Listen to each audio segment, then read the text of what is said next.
안녕하세요. 남인숙 작가예요. 오늘은 온님 이야기 들어볼게요. 저는 20대 중반 여성입니다. 2년간 세 곳의 직장을 다니면서 졸업과 동시에 입사와 퇴사를 반복했습니다. 세 곳이 많지 않을 수도 있지만 고등학교 시절부터 진로라는 문제가 인생의 큰 과제 같아 많은 고민을 해왔습니다. 저는 어린 시절부터 자신의 업을 싫어하시는 어머니를 보고 자랐습니다. 인생 대부분의 시간을 보내는 직장이 자신과 맞지 않으면 불행해질 수 있다는 생각에 진로에 집착하게 된 건 아닌가 생각합니다. 대학교 시절 저에게 맞는 직장을 찾기 위해 많은 대외 활동, 자격증 공부, 인턴 등 경험을 쌓았습니다. 관심 있는 일들을 중심으로 경험해 안 맞는 분야는 피하는 식의 속어법으로 나에게 맞는 업무와 직장을 찾아야겠다는 마음이었습니다. 복지, 교육, 언론계 등 모두 다른 직무로 일해왔지만 적성과 직장 문화에서 문제를 느껴 몇 달 전 또 퇴사했습니다. 마지막으로 일한 곳은 저에게 적합한 곳일 거라 생각했기에 후유증이 큽니다. 어차피 버틸 수 없었을 거라는 생각이 들지만 제가 너무 나약하게 느껴집니다. 부모님은 모두 한 직장에서 정년 가까이 다니고 계신데요. 매번 열정이 넘쳤고 불안함을 원동력으로 열심히 살아왔기에 의욕이 없고 축 처져 있는 제 자신이 낯설고 두렵습니다. 주변 사람들에게 퇴직도 비밀로 하고 있는데 제 취업은 서류부터 자꾸 탈락하고 있어 자꾸 위축되고 외출도 사람 만나는 것도 꺼려집니다. 이런 저는 어떻게 하면 좋을까요? 정말 사연글만 봐도 너무 똑똑한 사람이다 이런 느낌이 와요. 근데 이분이 또 살면서 누구나 겪는 힘든 고비 하나를 넘고 있구나 싶어서 안타까워요. 사연자님이 이 기간을 잘 넘기실 거는 알겠는데요. 그래도 어떻게 하면 이 시기를 잘 넘기실지 몇 가지 제안을 해드릴게요. 첫 번째, 길은 찾는 게 아니라 발견하는 것이라고 생각하세요. 지금까지 사연자님은 진로를 찾기 위해서 엄청 애를 쓰셨잖아요. 경험을 축적하면서 아닌 길을 제외해 나가는 속어법. 이거 좋은 방법이에요. 저도 이렇게 해서 진로를 찾았고요. 지금도 진행 중이에요. 사연자님도 제 책 독자라고 하시니까 아마 힌트를 얻으셨을 것 같아요. 근데 이건 효과적인 방법이긴 한데요. 사람이 노력한다고 해서 딱 적성에 맞는 일을 후딱 찾는다. 이거 저는 불가능하다고 생각해요.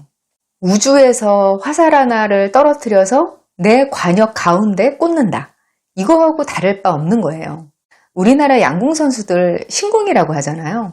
어떻게 70m 거리에서 12cm 원 안에 화살을 꽂아 넣냐고요. 저는 3m 밖에서 다트게임 표적도 못 맞추겠던데요. 저는 그 거리에서 그 10점짜리 원을 어떻게 보고 쏘는 거지? 시력이 되게 좋은가 보다. 그거부터가 미스터리였어요. 근데 알고 보니까 선수들한테도 그 관역이 안 보인다고 하더라고요. 그걸 보고 쏘는 게 아니래요. 정확히 관역을 보고 그걸 맞춘다고 생각하고 쏘는 게 아닌 거예요. 정말 수없이 쏘고 또 쏘고 해서 화살이 정중앙에 날아가서 꽂히는 길을 감으로 익히는 거예요. 바람이나 비 오는 것 같은 변수까지 다 고려해서요. 그건 어떻게 보면 그 감을 찾는 게 아니라 발견하는 과정이라고 할 수 있어요. 정말 수만 번, 수십만 번을 시도해 봐야 할 수 있는 건데 그쯤 되면 거의 발견이죠. 진짜 찾는 게 아니라. 명확하게 관역에 있는 양궁도 그런데 다른 건 어떨까요? 목표물조차 정하기 힘들고 변수도 너무 많고 시대도 너무 확확 변하는데요. 사연자님처럼 속어법을 통해서 적성의 목표를 몇 개 추려낸 것만 해도 아주 대단한 거고요. 그게 지금부터 또 적성을 찾을 때 분명히 도움이 돼요. 그리고 저는 이런 개념도 한번 생각해 보시면 좋겠어요. 임시 적성. 이거 원래 있는 말이 아니라 그냥 제가 지금 생각해서 하는 말인데요. 꼭 관역 정중앙에 맞은 것처럼 꼭 맞는 일을 찾을 필요는 없어요. 그런 사람이 정말 행운인 거고요. 대부분의 사람은 대충 관역에 그냥 얼추 맞기만 해도 행복하게 잘 살아요. 적성 근처에만 가는 일을 찾아도 그걸 임시 적성이라고 생각하고 하는 것도 괜찮아요. 그런 일을 하다 보면 10점 만점에 가까운 일을 점점 알게 되거든요. 그리고 요즘 세상에는 그렇게 임시 적성을 찾다가 10점짜리 일이 새로 생길 수도 있어요. 영상 콘텐츠 스트리밍하는 넷플릭스 아시죠?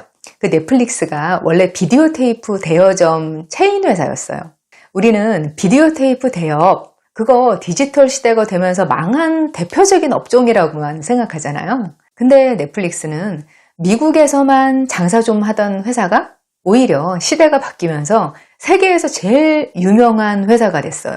넷플릭스는 영상 콘텐츠라는 관역 언저리에서 머물다가 오히려 시대가 바뀌면서 자기한테 꼭 맞는 일이 생긴 그런 셈인 거죠. 만약 사연자님이 마지막으로 일했던 분야가 언론계라고 가정해 볼게요.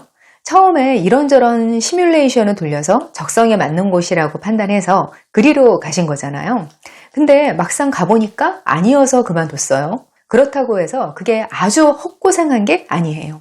언론계의 매력을 느낀 요소가 있을 거 아니에요, 처음에. 그리고 실망하고 힘들게 한 요소도 있어요. 거기서 한번 경험을 해봤으니까 이제 매력을 느끼는 부분에 대해서 더 깊게 알 수 있게 된 거예요. 예를 들어서 직접 일을 해보니까 나는 언론계 생리는 싫은데 글 쓰는 것 자체를 좋아한다는 것 알게 됐어. 이럴 수 있거든요. 그러면 글 쓰는 일이 더 비중이 큰 일이 맞을 수도 있는 거예요.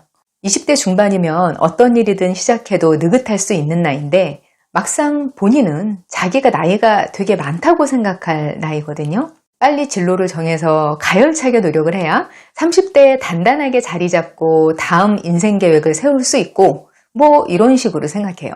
근데 제가 뭐든 딱 단언하지는 않는 편인데 이건 단언해도 될 것 같아요. 사연자님은 조급하지 않아도 돼요. 지금 직업이 딱 정해져서 딱 마음 잡고 정진한다고 해도 그 직업 자체가 5년 후에 없어질 수도 있어요. 이제 그런 세상이에요. 그냥 하고 싶은 거, 해볼 수 있는 건 다 해본다 생각하고 일을 하시면 돼요. 그러다 보면 세상이 변해도 조금 더 공부를 보태서 관련된 다른 직업을 구하고 이런 식으로 자기 분야를 넓혀가면 되는 거예요. 두 번째, 눈에 보이는 생산적인 일을 해보세요. 지금 구직을 하고 있는데 새 직장이 잘 안 구해진다고 하셨죠. 사연자님이 무능력한 게 아니라 요즘 퇴직하신 분들 다 비슷한 말씀 하세요. 엔데믹이랑 국제 정치 상황이 여러 가지 복잡하게 얽혀서 지금 우리나라 경제 사정이 진짜 안 좋아요. 그동안은 일 그만두고 이직을 빨리 하시고 뭐 그러셨지만 그땐 코로나 특수로 일부 호황인 업종이 꽤 많았거든요. 지금하고는 상황이 또 달라요. 사연자님은 주변에 퇴직했다고 빨리 사실대로 말을 하시고 마음을 좀 여유 있게 가지세요. 그리고 꾸준히 구직을 하시면서 다른 한편으로는 뭔가 생산적인 일, 쌓일 수 있는 일을 하세요. 예를 들면 지금 관심사 주제로 SNS 계정을 만들어서 콘텐츠를 쌓아보는 거예요. 이제는 콘텐츠의 시대가 됐기 때문에 개인이 그런 식으로 디지털 발자국을 남겨놓는 건 언제 어떻게 도움이 될지 알 수가 없는 거예요.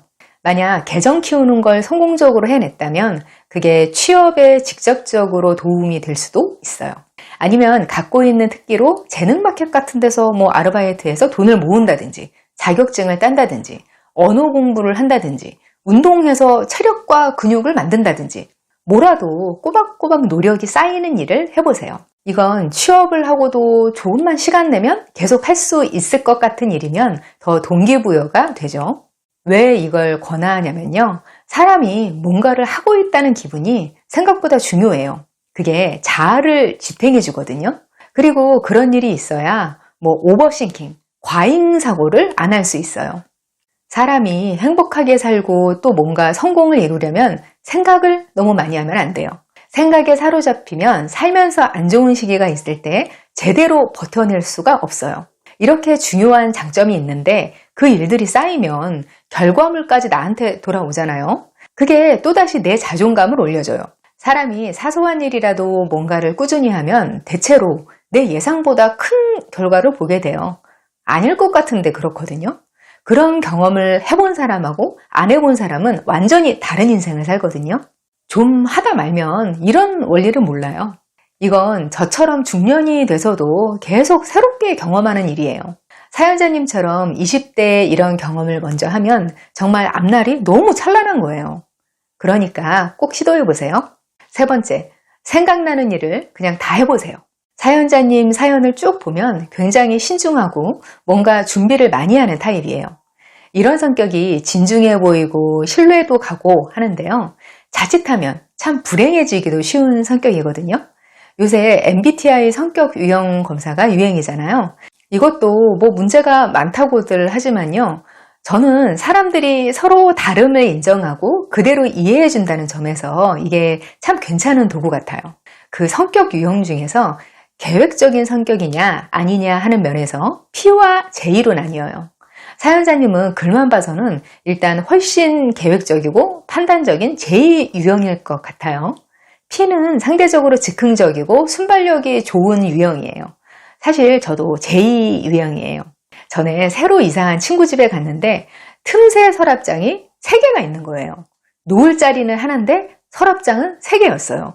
이게 어떻게 된 일인가 했더니 그 친구가 그 자리에 놓으려고 서랍장을 주문했는데 와서 놔보니까 안 맞더라는 거예요. 그래서 다시 샀는데 이번엔 크기가 너무 작아서 뭐가 안 들어가요. 그래서 서랍장을 또 다시 산 거예요. 그래서 틈새 서랍장이 3개. 전 그 상황을 보는데 이해가 안 되는 거예요. 아니, 미리 자로 공간을 재고 계산을 하고 그렇게 사야 되는 거 아니야? 그랬더니 그냥 거기 그냥 잘 들어갈 것 같아서 안 재고 샀다는 거예요. 저거 나머지 안 쓰는 서랍장은 어쩔 건데? 그랬더니 반품하거나 당근해서 팔면 된대요. 제 성격으로는 정말 상상할 수도 없는 일인 거예요. 저 같으면 이게 잘 안 맞을까봐 철저하게 공간을 재고 후기를 다 보고 오차까지 계산해서 샀을 거예요. 그렇게까지 했는데도 막상 받았더니 튀어나온 부분에 걸려서 안 들어가. 그러면 그런 변수까지 고려하지 못한 저를 막 자책하면서 괴로워할 거예요. 그리고 반품할 일이 너무 아득해서 또 스트레스를 받을 거예요. 그 친구는 너무 전형적인 P 유형 성격이고 저는 전형적인 J 유형인 거예요. 그냥 보면 좀 더 철저해 보이는 저 같은 사람이 자기 분야에서 성공할 것 같잖아요. 근데 아니에요. 그 서랍장 3개 산 친구도 자기 분야에서 엄청나게 성공한 사람이거든요. 어떤 일을 따지고 재지 않고 행동에 옮기니까 머리에만 머물지 않고 실제로 하게 되는 일이 많아요. 그리고 돌발 상황이 생겼을 때 당황하거나 스트레스를 받지 않고 잘 수습해요. 결과적으로 보면 공간 계산을 해야만 서랍장을 살 수 있는 저하고 별 생각 없이 그냥 주문을 해버리는 그 친구하고 그 둘 중에서 제대로 된 서랍장을 살 가능성이 더 높은 사람은 그 친구인 거예요. 왜냐면 저 같은 사람은 미리 재다가 너무 귀찮아져서 그냥 틈새 서랍 없이 물건 대충 쌓아놓고 살 가능성이 더 큰 거예요. 뭘 이루어내는 비법이라는 건 그냥 해보는 거, 이걸 넘어서는 게 없더라고요. 그래서 저는 천성적으로 반응력이 떨어진다는 걸 아니까 실행력을 보완하려는 노력을 좀 하면서 살고 있어요. 웬만한 일은 깊이 생각 안 하고 그냥 해버리려는 연습을 하고 그래요. 아마 이런 자각이 없었으면 이 어른성장학교 채널도 절대 시작할 수 없었을 거예요. 저는 제2 유형인 분들한테 이런 노력이 꼭 필요하다고 생각해요. 사연자님도 이런 점을 좀 고려해서 지금 자신이 빠져있는 생각의 함정을 한번 생각해 보세요. 3번째로 옮겨서도 적성이 아니라고 느꼈으면 여기도 아닌가 봐. 다른 데 찾으면 되지? 그냥 이렇게 생각하면 되는 거예요. 이걸 그렇게 깊이 생각하고 고민할 필요가 없어요. 여기서 이 영상을 보실 P 유형인 분들한테도 좀 말씀을 드려야 할 것 같아요. 그렇다고 해서 P가 무조건 좋다. 이건 당연히 아니에요. 이런 건 종류가 다른 거지 좋고 나쁘고가 없어요. P 유형은요. 본성 그대로 생각 없이 살려면요. 뒷수습을 할 수 있는 능력하고 책임감 이게 있어야 돼요. 이거 2가지가 있으면 뭐 일할 때 탱크처럼 밀고 나갈 수 있죠. 근데 생각 없이 뭘 하긴 하는데 뒷감당하려는 의지가 없으면 제2 유형보다 더 고달프게 그리고 주변 사람들 힘들게 하면서 살게 되죠. 오늘 나눈 이야기가 좀 도움이 되셨나요? 구독, 좋아요 눌러주시면 제게 큰 힘이 됩니다. 저는 다음 이 시간에 여기서 다시 만나요. 기다릴게요.